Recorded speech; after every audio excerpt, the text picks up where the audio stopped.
And in Psalm 138, verse 8, he said, God will perfect that concerneth me.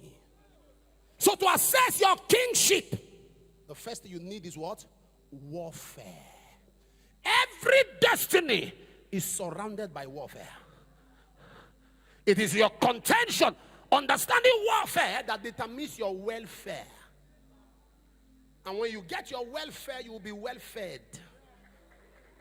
War surrounds your testimony. You see, don't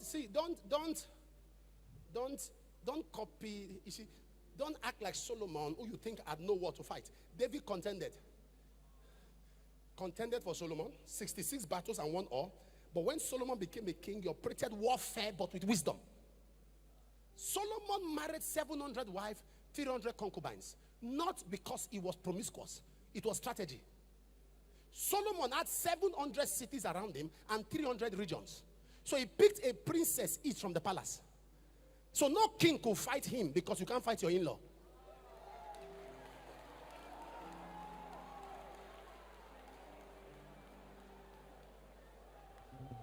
You are putting your hands on your head. You didn't know that. All of them were in-laws, so no king could fight him. You set up a war. Your daughter is in the palace.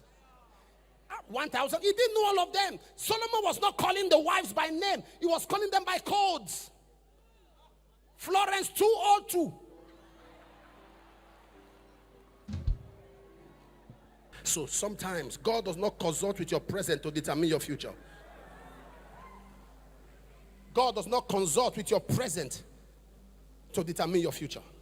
Warfare! Because there are many things and people around you. You know, God, there are 2 people God told us to love. He said, love your neighbor. In that moment, they say, love your enemies.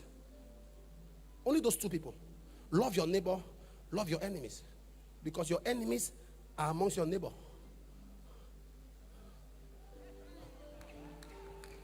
Love your neighbor, love your enemy, because your neighbors are your enemies.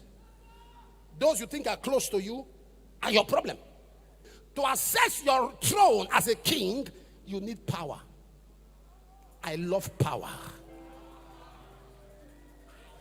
I love power. If there's anything that attracted me to Papa over 25 years ago, is power. Somebody say power. Somebody say power. Somebody say power. That was what attracted me, sir. Power.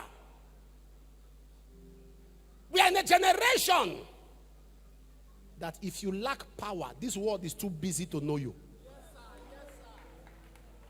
Power. Dimension. And what does it take to enjoy this power? To assess it. Hunger. Somebody say hunger. Say hunger. Hunger. Moses said, show me thy glory. And God said, there is a side by me. There is a side by me. No man seeth me and live. But yet Moses said, I want to see you. In other words, if it takes my life, let me see you. And God said, you won't see me. I will show you my hinder part. I will show you my back. Now, did Moses see the back, the literal back of God? No. Because if God says no man sees me and live, his back is a part of him. Your back is a part of you. So what does God mean by telling Moses, I will show you my hinder part? He was telling Moses, I will show you where I'm coming from. Who wrote Genesis? Was he there? Was he there? God said, I will show you where I'm coming from. In the beginning, God created. Was Moses there? In fact, Moses wrote where God was coming from and wrote where Moses was going to. It was Moses that wrote and Moses died.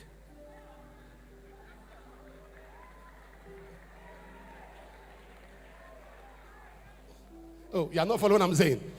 Papa, it was Moses that wrote Deuteronomy. He wrote and Moses died. When he wrote Moses died, he was still alive. Hunger. Moses walked. Moses saw a side of God. Moses became a god. He became a celestial.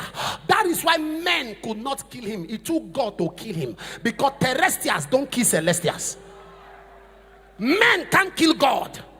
After Christ died and God buried him, Satan requested for his body because they needed to take it to their zoo to understand how can a man be so close to God that he became a god.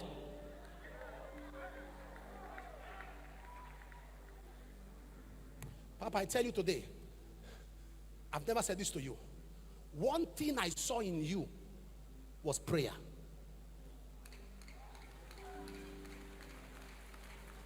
Those who know me complain, you fast, you pray, you fast. I tell them, this is the only key I've seen in the life of men who are still standing. 51 years of ministry. You were preaching in Puerto Rico years ago. I watched the tape now. That time your hair plenty. And he said, I can't leave my house without doing at least 5-6 hours. You know, there are things people get from a meeting, but there are things I get. I don't listen to men's success. I listen to the process.